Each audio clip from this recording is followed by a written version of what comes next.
মুসলমান বন্ধুগণ, এক পর্যায়ে হাফেজ আবুল বারাকাত আল্লাহকে বলছে, আল্লাহ তাআলা সকল মানুষ তো মরে গেল, সকল জাহাজ ডুবে গেল, সবগুলা সম্পত্তি পানির নিচে চলে গেল। ওগো মালিক, তুমি কি আমাকে কোরআনের কারণে বাঁচাতে পারো না? কথা বলতে দেরি হয়েছে, আল্লাহ রাব্বুল ইজ্জত ওয়াল জালাল সাগরে বিশাল একটা ঢেউ দিলেন। একটা ঢেউয়ে আবুল বারাকাত মালদ্বীপের মধ্যে পৌঁছে গেছে। সুবহানাল্লাহ বলেন। একবার আরব দেশ থেকে 300 জন মুসলমান, বড় বড় বিজনেসম্যান, 300 জন মুসলমান, তারা ব্যবসা করার জন্য জাহাজ নিয়ে ছুটলেন মালদ্বীপের দিকে। বিজনেস করবেন, তারা এশিয়া মহাদেশের দিকে বিজনেস করবেন। আরব দেশ থেকে 300 মুসলমান জাহাজ নিয়ে এসছেন, লক্ষ কোটি কোটি টাকার খাবার সম্পদ জাহাজে আছে। বিজনেস করবার জন্য তারা যখন বের হয়েছে, জাহাজ চালাইতে চালাইতে যখন সাগরের মধ্যখানে চলে আসলো, এমন সময় সাগর উত্তাল হয়ে গেল। সাগর উত্তাল হয়ে যাওয়ার কারণে সবগুলা জাহাজ পানির নিচে ডুবে গেল। সমস্ত মানুষ পানির নিচে পড়ে মরে গেল। সবগুলা সম্পত্তি পানির নিচে চলে গিয়েছে। কোন মানুষ জীবিত নাই, একটা জাহাজও নাই, সব পানির নিচে। এমন সময় এই জাহাজের ভিতরে ছিল তরুণ একটা যুবক। তার সিনার মধ্যে ছিল 30 পারা আল কোরআন। ও ছিল হাফেজে কোরআন। তার নাম ছিল হাফেজ আবুল বারাকাত। আমার মুসলমান বন্ধুগণ, এক পর্যায়ে হাফেজ আবুল বারাকাত আল্লাহকে বলছে, আল্লাহ তাআলা সকল মানুষ তো মরে গেল, সকল জাহাজ ডুবে গেল, সবগুলা সম্পত্তি পানির নিচে চলে গেল। ওগো মালিক, তুমি কি আমাকে কোরআনের কারণে বাঁচাতে পারো না? কথা বলতে দেরি হয়েছে, আল্লাহ রাব্বুল ইজ্জত ওয়াল জালাল সাগরে বিশাল একটা ঢেউ দিলেন। একটা ঢেউয়ে আবুল বারাকাত মালদ্বীপের মধ্যে পৌঁছে গেছে। সুবহানাল্লাহ বলেন। মালদ্বীপের মধ্যে উঠে গেল। হাফেজ আবুল বারাকাত একজন মুসলমান, আরবি, তার ভাষা হলো আরবি। মালদ্বীপের মানুষ সবগুলা বৌদ্ধ, একজন মুসলমান নাই, তারা আরবিও বুঝে না। আবুল বারাকাত দেশের ভিতরে এসে বুঝাতে চায়, ভাইরা আমার মা বাবা, আত্মীয় স্বজন, বন্ধু বান্ধব সবাই সাগরে ডুবে গিয়েছে,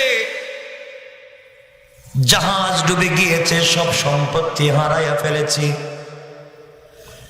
সাগরের পানির ধাক্কায় আমি তোমাদের দেশে এসে হাজির হয়েছি।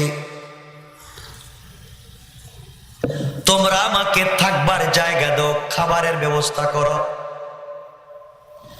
কিন্তু আবুল বারাকাত আরবি বলে, কেউ তার কথাগুলা বুঝে না। এইভাবে কিছুদিন চলে যাওয়ার পরে, কয়েকদিন পরে আবুল বারাকাত দেশের ভিতরে ঘুরতে ঘুরতে একজন বিধবা নারীর বাড়িতে গিয়ে হাজির হলো। এই ঘরের ভিতরে বৃদ্ধা মহিলা, তার মেয়ে ছাড়া কোনো পুরুষ মানুষ নাই। আবুল বারাকাত বুঝাতে চায়, মা আমার এই দুনিয়ার জমিনে কেউ নাই। আপনি যদি আপনার ঘরে আমাকে থাকবার জায়গা দেন, আপনার ঘরে যদি আমাকে একটু আশ্রয় দেন, আমি সারাদিন যা ইনকাম করব তা আপনাকে দেব। আমি মালদ্বীপের মধ্যে কাজ করব, বিনিময়ে যা পাবো আপনাকে দেব। এরপরে আপনার বাড়িতে আমাকে থাকতে দেন। মহিলা ডেকে ডেকে বলছে, যুবক তোমাকে চিনি না, তোমাকে চিনবার কথা না, তোমার ভাষা তো আমি বুঝি না। আমার মুসলমান বন্ধুগণ, এক পর্যায়ে যুবক ভাঙ্গা গলায় বুঝায়, আমি একজন মুসলমান, আমার সিনার মধ্যে রয়েছে আল্লাহ তাআলার 30 পারা কোরআন। আমি আমানতের খেয়ানত করব না, আমি ইনসাফের উল্টা কিছু করব না। মা, তোমাকে মা ডাকলাম, তোমার ঘরে আমাকে জায়গা দাও, তোমার কোনো অন্যায় করব না, যা ইনকাম করব বিনিময়ে তোমাকে দিব, তুমি আমাকে থাকতে জায়গা দাও। আমার বন্ধুদের এক পর্যায়ে মহিলা জায়গা দিল। আবুল বারাকাত সারাদিন পাবলিকের বাড়িতে কাজ করে, দোকানে কাজ করে, কৃষি কাজ করে, যা ইনকাম করে মহিলার হাতে উঠায়া দেয়।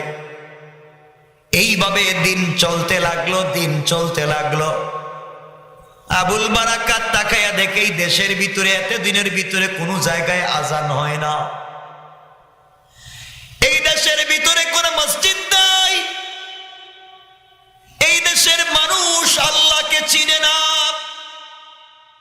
সূর্যের পূজা করে, মূর্তির পূজা করে, পাথরের পূজা করে, গাছের পূজা করে, যা পায় তার পূজা করে যায়, আল্লাহকে চিনে না। আল্লাহ রব্বুল ইজ্জত ওয়াল জালাল কোরআনে বলেছেন, গোলাম তুই আমাকে চিন, আমাকে অভিভাবক মান, আমি তোকে সত্যের পথ দেখায়া দিব। আল্লাহ পাক কোরআনে বলছেন, আল্লাহু ওয়ালিউল্লাযীনা আমানু মিনাজ যুলুমাতি ইলান নূর।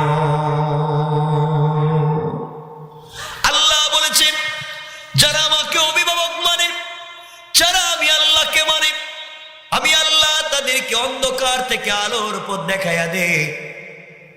ও হাফেজ আবুল বারাকাত, তুই তো কোরআন শিখলি, এই দেশের ভিতরে কোনো মসজিদ নাই।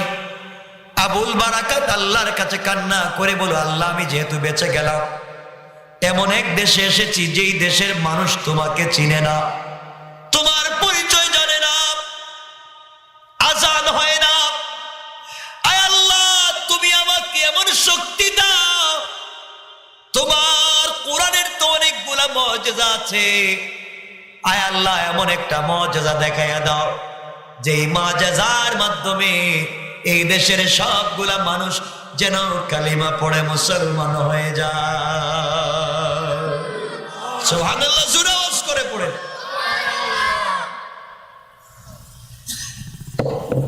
কষ্ট হচ্ছে আপনাদের? আমার বন্ধুদের এক পর্যায়ে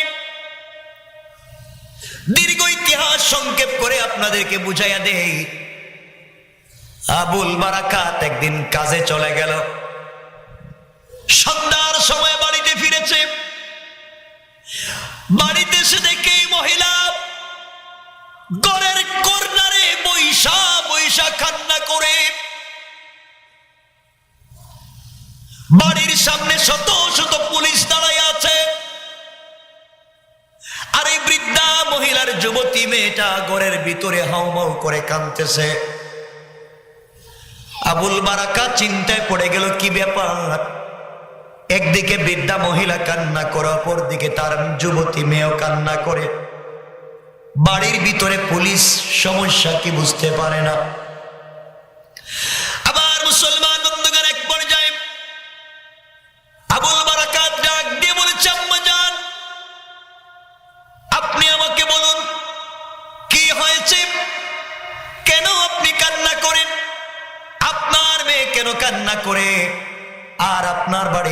পুলিশ এসেছে, আমাকে বলেন। মহিলা আবুল বারাকাতকে জড়াইয়া বলতেছে, বাবারে তোমাকে সন্তানের মতো দেখি, তুমি আমাকে কাজ করে খাওয়াও। তুমি জানো না আজ আমার মেয়েটা রাত্রবেলা মারা যাবে, সকালবেলা আমার কাছে লাশটা ফেরত আসবে। দুনিয়ার জমিনে আমার মেয়ে ছাড়া আমার কেউ নাই। জিন্দেগির শেষ মুহূর্ত মেয়েটাকে দেখতেছি, এই জন্য চোখের জলে বুকটা ভাসায়া দেই। আবুল বারাকাত চিন্তায় পড়ে গেল, কি ব্যাপার, কেন আপনার মেয়ে আজকে মারা যাবে? আর কে বলেছে আপনার মেয়েটা মারা যাবে? হায়াত মত তো আল্লাহর হাতে। আপনি জানলেন কেমনে আজকে আপনার মেয়েটা মারা যাবে? আপনি কেমনে জানলেন কাল আপনার কাছে লাশ আসবে? যুবক চিন্তা করে, মেয়েটা নির্ঘাত আজকে রাত্রে মরে যাবে, এটা কেমনে হবে? বুঝতে পারি না।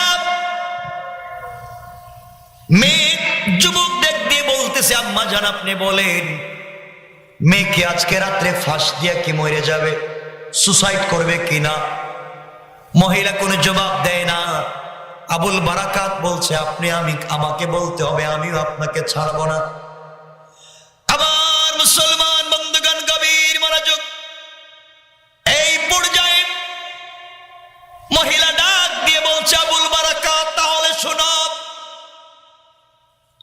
আমরা মালদ্বীপের মানুষ, সাগরের পাড়ে আমাদের বসবাস।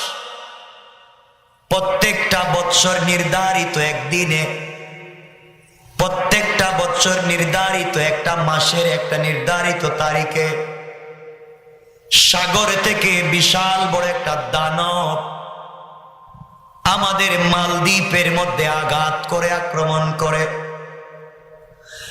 মালদ্বীপের মধ্যে আক্রমণ করে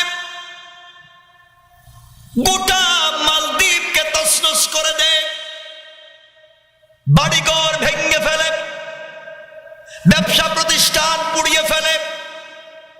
যাওয়ার সময় যাকে তাকে আঘাত করে শত শত মানুষকে প্রত্যেক বৎসর হত্যা করে। এইভাবেই চলতে আছে আমাদের জিন্দেগি, চলতেই আছে। দীর্ঘ 40 থেকে 50 বছর আগে আমাদের দেশের বাদশা একটা আইন করেছেন। আইন হলো, যেই নির্ধারিত রাত্রে দানব এসে আমাদের দেশে আঘাত করে, আমাদের মা বোনদের চরিত্র নষ্ট করে, যুবতী মেয়েদেরকে ধরে নিয়ে চলে যায়, আমাদের ঘর বাড়ি গুলা ভেঙ্গে ফেলে দিয়েছে। এই বিপদ থেকে বাঁচবার জন্য সরকার সাগরের পারে একটা ঘর বানাইছে, বাউন্ডারি করেছে। বাউন্ডারি করে দেশের ভিতরে সব থেকে সুন্দরী নারীদেরকে নিয়ে লটারির মাধ্যমে, যার নামটা, যেই মেয়ে, যেই যুবতী বিশ্ব সুন্দরী মেয়েটার নাম লটারিতে আসবে, এই মেয়েকে নতুন বধূর মতো সাজাইয়া, অলংকার জেওয়ার পরাইয়া, অর্নামেন্টস জুয়েলারি দিয়া সাজাইয়া সাগরের পারে এই বাউন্ডারির ভিতরে ভোগ দেওয়া হয়। একটা যুবতীকে যখন সাগরের পারে আমরা ভোগ দিয়ে দেই, গভীর রাত্রে এই দানব সাগর থেকে উঠে নদীর পারে এই সুন্দরী মেয়েটার সঙ্গে সারা রাত্র ফষ্টি নষ্টি করে সকাল হওয়ার আগে তাকে মেরে ফেলে চলে যায়। ওই একটা মেয়ের জীবনের বিনিময়ে আমরা গোটা মালদ্বীপের মানুষ বেঁচে যাই। এইভাবে আমাদের চলতে আসে। আবুল বারাকাত চিন্তায় পড়ে গেল, কি বলে নারীদেরকে ভোগ দেওয়া হবে, এটা তো আমাদের ইসলামে নাই। আমাদের কোরআন সাপোর্ট করে না। একজন নিরপরাধ মেয়েকে দানবের হাতে উঠাইয়া দিয়া দেশের মানুষ শান্তিতে বসবাস করবে, হতে পারে না। ইসলাম এটা সমর্থন করে না। এই কাজগুলা তো খলিফাতুল মুসলিমিন আমিরুল মুমিনিন ওমর ফারুকের জামানায় ছিল।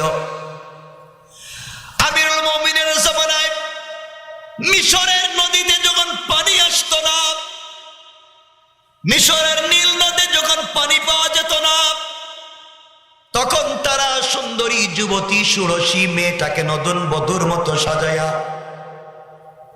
নদীর মধ্যে যখন ছেড়ে দিত, তখন নদী থেকে পানি আসতো। হযরতে ওমর ইবনুল খাত্তাব তো এই নদীর নামে চিঠি লিখেছিলেন, এই ধরনের শয়তানি আর নষ্টামি চলবে না, ইসলামের রাষ্ট্রে হারাম শিরকি কাজ চলবে না। আল্লাহ কোরআনে কারীমের ভিতরে বলেছেন, ইন্নাহু মাইয়ুশরিক বিল্লাহ ফাকাদ হারামাল্লাহু আলাইহিল জান্নাহ ওয়া মাআওয়াহুন নার ওয়া মা লিয-যালিমিনা মিন আনসার। আল্লাহ রাব্বুল ইজ্জত ওয়াল জালাল বললেন, যারা শিরক করল তাদের জন্য জান্নাত হারাম, জাহান্নাম ওয়াজিব, কিয়ামতের দিনে কোনো সাহায্যকারী পাবে না। সুতরাং তারা যে কাজগুলা করতেছে তা জঘন্য নষ্টামি, কুফরি শিরকিতে ভরা। এই জন্যই তো এই দেশের ভিতরে কোনো মুসলমান নাই। এই কাজগুলা কেন করে? নিরপরাধ মানুষকে তো বুক দেওয়া যাবে না, এটা জাহিলিয়াতের বর্বর যুগের কাজ। আবুল বারাকাত বলে, আম্মা জানের পরে কি বলেন? বৃদ্ধা মহিলা ডাক দিয়ে বলছে, বাবারে, প্রত্যেক বছর লটারি হয়, লটারিতে যেই যুবতীর নাম উঠে তাকে ওই জায়গার মধ্যে বুক দেওয়া হয়। আজকে সকালে লটারি হয়েছে, এই লটারিতে আমার মেয়ের নাম উঠেছে।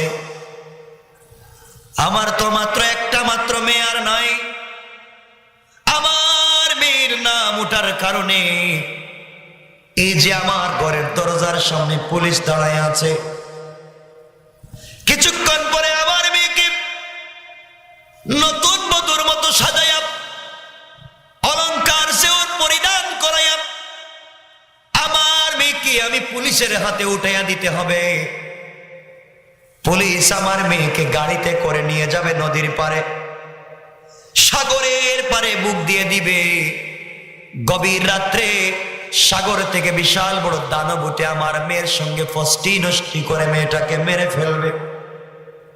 আমার মেয়ের মাধ্যমে গোটা দেশের মানুষ বেঁচে যাবে। সকাল বেলা আমার কাছে লাশটা ফেরত আসবে। এই জন্যে মেয়েকে জড়াইয়া জিন্দেগির শেষবারের মতো কান্না করি। যুবক, এই দুনিয়ার জমিনে আমার কোনো ছেলে নাই, এই দুনিয়ার জমিনে আমার কোনো সন্তান নাই, আমার স্বামীও নাই, আমার ভাই মা বাবা কেউ নাই। একটা মাত্র মেয়েকে নিয়ে জিন্দেগি কাটাইয়া দিলাম, আর আজকে আমার মেয়েটাকে বুক দেওয়া হবে। এই জন্যে আমার কলিজায় মানে না, চিন্তায় পড়ে কাঁদতেছি। হাফেজ আবুল বারাকাত চিন্তা করে না, যেই মহিলা আমাকে এই ঘরের ভিতরে থাকবার জায়গা দিয়েছে, আশ্রয় দিয়েছে, আমি তার ঘরে থাকি, তার ঘরে শান্তিতে বসবাস করি। বিপদের সময় যদি সহযোগিতা করতে না পারে, তার চাইতে মানবতাহীন কোনো কর্ম হতে পারে না। আবুল বারাকাত ডাক দিয়ে বলতেছে, আম্মা জান, আপনি টেনশন করবেন না। আপনাকে একটা কথা বলি মা, আমি হাফেজ আবুল বারাকাত, আমার বয়স তো 13-14 বছর, আমার দাড়িও নাই, মুছও নাই, আমার দাড়িও উঠে নাই, মুছও উঠে নাই।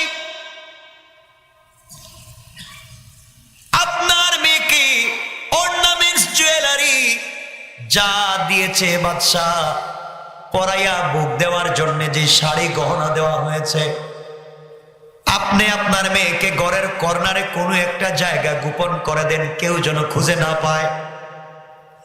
আর সব কিছু আমাকে আপনি পরাইয়া দেন, আমাকে অর্নামেন্টস জুয়েলারি পরাইয়া সুন্দর করে সাজাইয়া মহিলার মতো, যুবতী মেয়ের মতো সাজাইয়া পুলিশের হাতে উঠাইয়া দেন। পুলিশ জানবে না ওটা ছেলে না মেয়ে, বুঝতে পারবে না।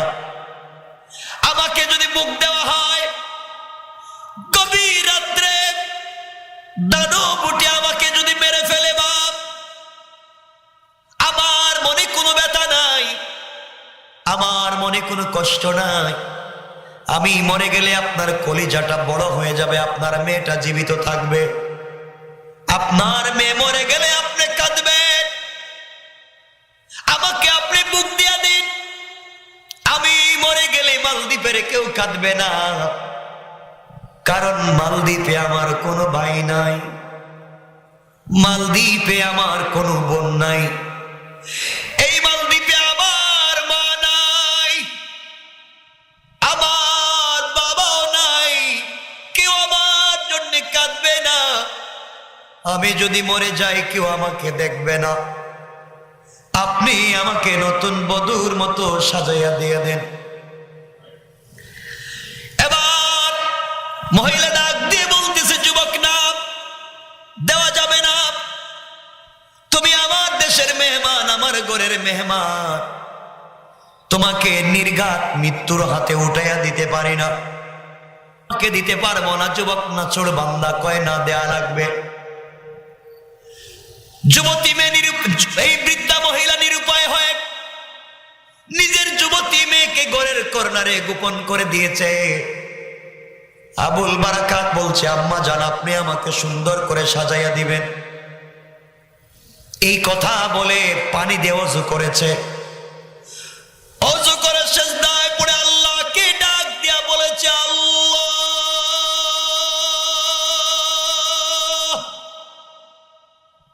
আমি একজন মুসলমান, আমার বুকে রয়েছে তোমার 30 পারা কোরআন। আল্লাহ, তুমি যদি বাঁচাতে চাও, পৃথিবীর কেউ আমাকে মারতে পারবে না। তুমি তো ইব্রাহিমকে নমরুদের আগুন থেকে বাঁচাইয়া দিয়েছ, তুমি তো নূহ পয়গম্বরকে মাছের পেট থেকে বের করে দিয়েছ, তুমি তো বড় বড় পয়গম্বরদেরকে বাঁচাইয়া দিয়েছ, মুসা আলাইহিস সালামকে ফেরাউনের হাত থেকে বাঁচাইয়া দিয়েছ। আল্লাহ তাআলা, তুমি কেন আমি কোরআনওয়ালাকে বাঁচাতে পারবো না? অমনি তুমি আমাকে বাঁচাইয়া দাও। কান্না করে চোখের পানি ছেড়ে কাঁদল। সালাম ফিরাইয়া মহিলার কাছে এসে বলছে, আম্মা জান, আপনি আমাকে সুন্দর করে নতুন বধূর মতো সাজাইয়া, অলংকার জেওর পরাইয়া, অর্নামেন্টস জুয়েলারি দিয়া সাজাইয়া দেন। মহিলা যখন সাজাইয়া দিয়েছে, সুন্দর করে অর্নামেন্টস জুয়েলারি আর সাজাইয়া দিয়া পুলিশের হাতে উঠাইয়া দিয়েছে। পুলিশ জানে না ওটা ছেলে নামে। সুন্দর করে সাজাইয়া দেওয়ার পরে পুলিশ জানে না কারে নিয়ে যায়। যুবককে নিয়ে গিয়ে নদীর পাড়ে যখন বাউন্ডারির ভিতরে ঢুকাইয়া, বাহির দিয়ে তালা লাগাইয়া রাইকা দিয়েছে, সকাল বেলা লাশের অপেক্ষায় পুলিশ আর ডুম গেইটে দাঁড়াইয়া আছে। আবুল বারাকাত গভীর রাত্র হয়ে যায়, সাগর থেকে দানব উঠে না। আবুল বারাকাত চিন্তা করে, কি ব্যাপার, আজকে উঠে না কেন? যতক্ষণ সময় পেয়েছে জায়নামাজে সিজদায় কাটাইয়া দিয়েছে।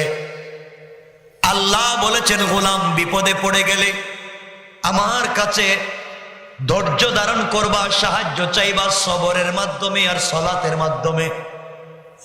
নামাজ পড়ে আমার কাছে সাহায্য চাও, সিজদা থেকে মাথা উঠাতে দেরি হবে, আমি আল্লাহর পক্ষ থেকে সাহায্য আসতে দেরি হবে না।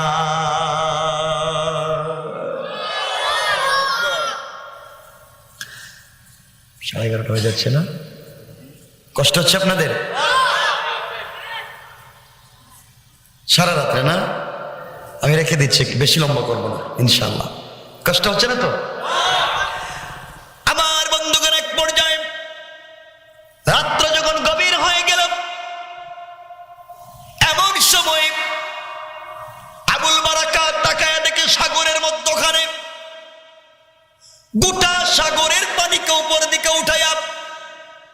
আসমান জমিন কাঁপায়া ক্ষিপ্র গতিতে দ্রুত গতিতে একটা বিশাল বড় দানব আবুল বারাকাতের দিকে আসতে শুরু করেছে। আবুল বারাকাতের দিকে ক্ষিপ্র গতিতে আসতেছে। আবুল বারাকাত বুঝতে পেরেছে বাঁচার কোনো পথ নাই, এখন তো আমাকে খেয়ে ফেলবে, বাঁচবো কেমনে? আবুল বারাকাত কোন কথা না বাড়াইয়া সিজদায় পড়ে গেল। আর সিজদায় পড়ে কোরআন তিলাওয়াত করে আল্লাহকে ডাক দিয়া বলছে, আল্লাহ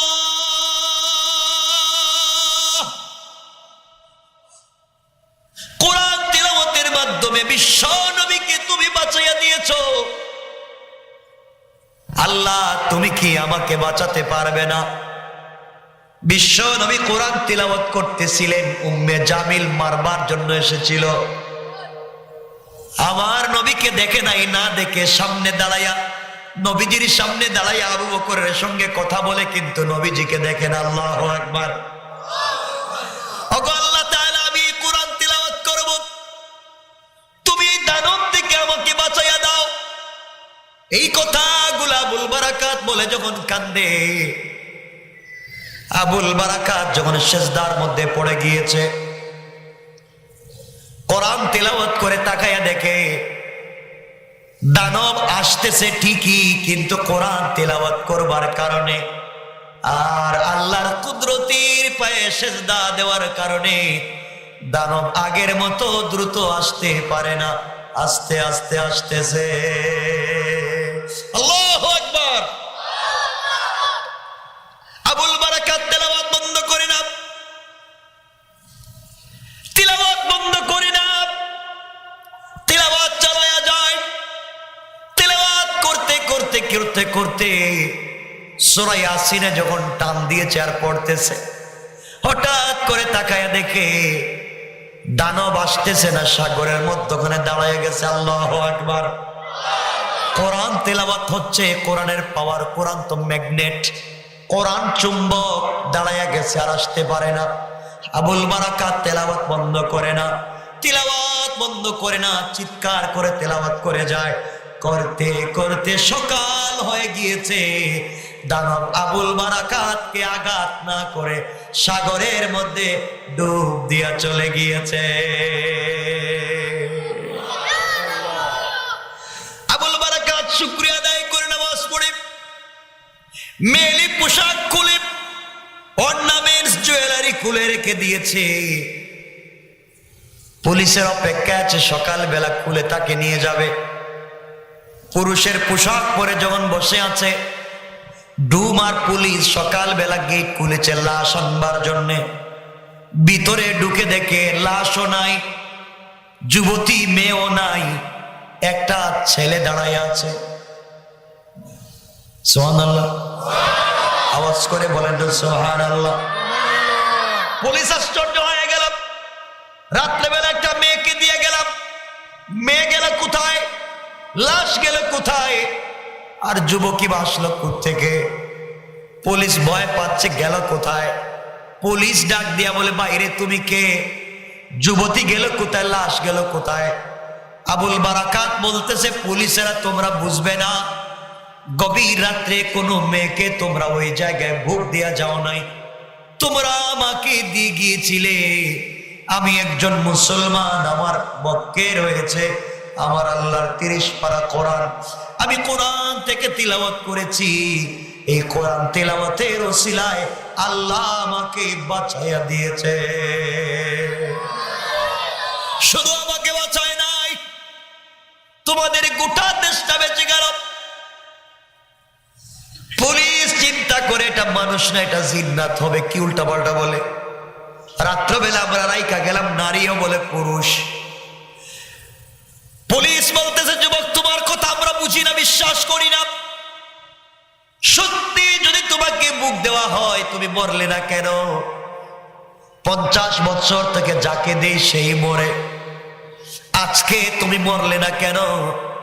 যুবক বলে, যাদেরকে তোমরা এতদিন বুক দিয়েছিলে তাদের ভিতরে আল্লাহর পরিচয় ছিল না, তাওহীদ আর রিসালাত ছিল না। আল্লাহর কোরআন ছিল না। আজকে তোমরা আমাকে দিয়েছো, আমার ভিতরে আল্লাহর কোরআন আছে। আল্লাহর কোরআনের এত পাওয়ার, কোরআনের বয়ে এই দানব আসতে পারে না।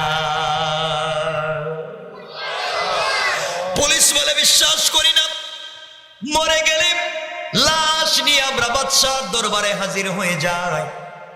তুমি যেহেতু মরো নাই, তুমি যেহেতু জীবিত, সুতরাং তোমাকে নিয়ে আমরা বাদশার দরবারে হাজির হব। আমার বন্ধুগণ, এক পর্যায়ে আবুল বারাকাতকে নিয়ে সবাই চলে গিয়েছে বাদশার দরবারে। আবুল বারাকাত বাদশার সামনে দাঁড়াইয়া সুন্দর করে নবীজির সুন্নাত আদায় করে সালাম দিয়ে যায়। বাদশা তার জীবনে কোনোদিন সালাম শোনে নাই, এমন চেহারার যুবককে কোনোদিন দেখে নাই। পুলিশকে বলতেছে, তোমরা এই যুবককে কোথায় পাইলে? তোমরা না সকালবেলা লাশ নিয়ে আসার কথা? গত রাত্রে তো আমাদের দেশে দানব আক্রমণ করার কথা, আক্রমণ করে নাই। তোমরা কি বুক দিয়েছিলে? স্যার, আমরা বুক দিয়েছি ঠিকই, কিন্তু আমরা তো দিলাম নারী যুবতী মেয়েটাকে, আর ও বলে তাকে নাকি দিয়েছি। বাদশাহ সব ঘটনা জানতে চাইলেন, বললেন তোমার পরিচয় দাও। যুবক বলছে, আমি একজন মুসলমান, আমার বক্কে আমার আল্লাহর 30 পারা কোরআন, আমি হাফিজে কোরআন, আমার নাম হাফেজ আবুল বারাকাত। দেশে আসার পথে নৌকা জাহাজ ডুবে সবাই মরে গিয়েছিল, শুধুমাত্র ভাগ্যক্রমে আমি বেঁচে যাই। এই বৃদ্ধা মহিলার ঘরে আমি থাকতাম, খাইতাম, কাজ করতাম। আজকে যখন লটারিতে বৃদ্ধা মহিলার যুবতী মেয়ের নাম উঠেছে, তাকে বুক দেওয়ার কথা ছিল। আমি চিন্তা করলাম, আমাদের ইসলাম তা সাপোর্ট করে না, কোরআন তা বিশ্বাস করে না। এই জন্যে আমি চিন্তা করলাম, যুবতী মেয়েটা যদি বেঁচে যায়, ওই মহিলার কলিজাটা ঠান্ডা থাকবে, আমি মরে গেলে আমার জন্য কেউ কাঁদবে না। এই জন্য কৌশল করে যুবতী মেয়েটাকে ঘরের কর্নারে গোপন করে রেখে দিয়ে আমি যুবতী মেয়ের কাপড় দিয়ে সেজে গুজে ওই জায়গায় আমাকে বুক দেওয়া হয়েছে। গভীর রাত্রে দানব এসেছিল আমাকে আঘাত করবার জন্য, কিন্তু পারে নাই। আঘাত করবার জন্য যখন আসছে, আমি আমার আল্লাহর কোরআন থেকে তেলাওয়াত করেছি। কোরআন তেলাওয়াতের বরকতে আল্লাহ আমাকে এবং তোমার দেশকে দানব থেকে বাঁচাইয়া দিয়েছে। বাদশা বলে বিশ্বাস করি না। সত্যি যদি ঘটনা তাই হয়, যে মেয়েটাকে বুক দেওয়ার কথা ছিল, এই মেয়েটা দেখি জীবিত আসেনি। পুলিশ পাঠায়া মহিলার বাড়িতে দেখে মেয়েটা জীবিত। মেয়েকে আর বৃদ্ধা মহিলাকে বাদশার দরবারে হাজির করা হলো। সব ঘটনা শুনলেন বাদশা থেকে। ঘটনা সত্যি, মেয়েও মরে নাই, যুবকও মরে নাই। কেমনে আমার দেশটা বাঁচায়া দিল? ও যুবক, তোমার কথা আমি পুরোপুরি বিশ্বাস করি না। বিশ্বাস করতে হলে 1টা বছর লাগবে। আগামী বছর এই দিনে তোমাকে যদি আবার ভোগ দেওয়া হয়, তুমি কি ওই জায়গায় যেতে রাজি? হাফেজ আবুল বারাকাত বলল, রাজি। আগামী বছর যদি আমাকে যেতে হয়, আমি রাজি আছি। বাদশা বলছে, তোমাকে উপহার উপঢৌকন দেব। আবুল বারাকাত বলে, আমি যদি আমার কোরআন তিলাওয়াতের মাধ্যমে বেঁচে যাই, আপনি আমাকে কি দিবেন? আপনি কি আপনার দেশে আমাকে মসজিদ, মাদ্রাসা, ইতিমখানা বানাবার সুযোগ দিবেন? আপনার দেশে কোরআনের তালিম দেওয়ার কি সুযোগ দিবেন? বাদশা ডাক দিয়া বলতেছে, আবুল বারাকাত, কথা দিলাম রে, তুই যদি তোর কোরআন এবং আল্লাহর মাধ্যমে আগামী বছর বেঁচে যাস, আমার দেশটাকে বাঁচাইয়া দেশ, আমি কথা দিলাম আমার দেশের জনগণকে নিয়ে কালিমা পড়ে মুসলমান হয়ে যাব। কোরআন, তার নাম কোরআন। কেমনে বোঝায়? রাত্রে 11:30টার উপরে। আমার বন্ধুগণ, কত সংক্ষেপ করে দিলাম। 1 বছর যাচ্ছে, আমি যদি বেঁচে যাই এই দেশে মসজিদ বানাবো, মাদ্রাসা বানাবো, মানুষকে দ্বীনের দিকে দাওয়াত করব। ভাইরে, নির্ধারিত তারিখ চলে আসলো। ওই তারিখে আবুল বারাকাতকে সুন্দর করে সাজায়া, অলংকার জেওয়ার পরাইয়া, আবার যখন তাকে বুক দেওয়া হয়েছে মালদ্বীপের সাগরের পারে, আবুল বারাকাত গভীর রাত্রে দেখে বিশাল দানব আসতেছে আঘাত করবার জন্য। আবুল বারাকাত সিজদায় পড়ে সূরা ইয়াসিন তেলাওয়াত শুরু করে দিয়েছে। দীর্ঘক্ষণ যখন তেলাওয়াত করতেছে আর যাওয়ার সময় এক মুষ্টি বালি নিয়েছিল। বালির মধ্যে বিসমিল্লাহি আল্লাহু আকবার লা ইলাহা ইল্লাল্লাহ মুহাম্মাদুর রাসূলুল্লাহ বলে ফুঁক দিয়া, ওই বিশাল বড় দানব যখন আসতেছিল ওই বালিগুলাকে সাগরের মধ্যে ফেলে দিয়া বলছে, আল্লাহ তাআলা, এই বালি তো বিশ্ব নবী নিক্ষেপ করেছিলেন মদিনায় যাওয়ার পরে, মক্কা থেকে যাওয়ার পথে কাফেরদের চোখে পৌঁছে গেল, তিনি তো চলে গেলেন।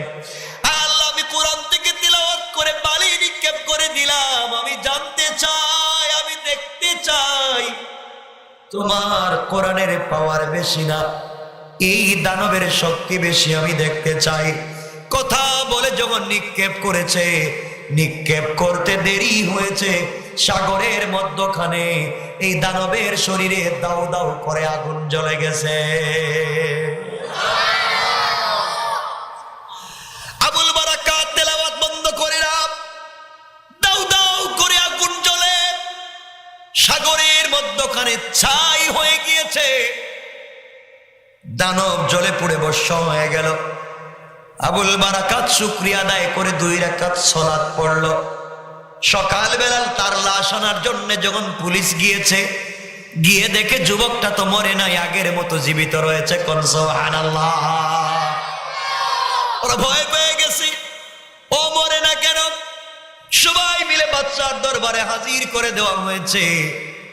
বাদশা তাকায়া দেখে সত্যি তো আবুল বারাকাত মরে নাই। আবুল বারাকাত বলতেছে, ও বাদশা, আজকের দিন থেকে আর জীবনে কোনো দিন তোমার দেশে দানব আর আঘাত করবে না। কোরআন থেকে তেলাওয়াত করেছি, আল্লাহ রাব্বুল ইজ্জতুল জালালের উসিলায় দানবটাকে জ্বালায়া পানির সঙ্গে ভস্ম করে দিয়েছেন। কোন সুবহানাল্লাহ। ও বাদশা, জিন্দেগিতে কোনোদিন দানব মালদ্বীপে আঘাত করবে না, আল্লাহ বাঁচায়া দিয়েছেন কোরআনের উসিলায়। বাদশা চিন্তা করে, যেই মালিক গোটা দেশের মানুষকে বাঁচাতে পারেন, যেই মালিকের উপরে বিশ্বাসের কারণে আবুল বারাকাত এই জায়গায় যাইতে পেরেছে, যে মালিকের কালামের কারণে বিশাল দানব কিছু করতে পারে নাই, আমরাও আর দেরি করতে পারবো না।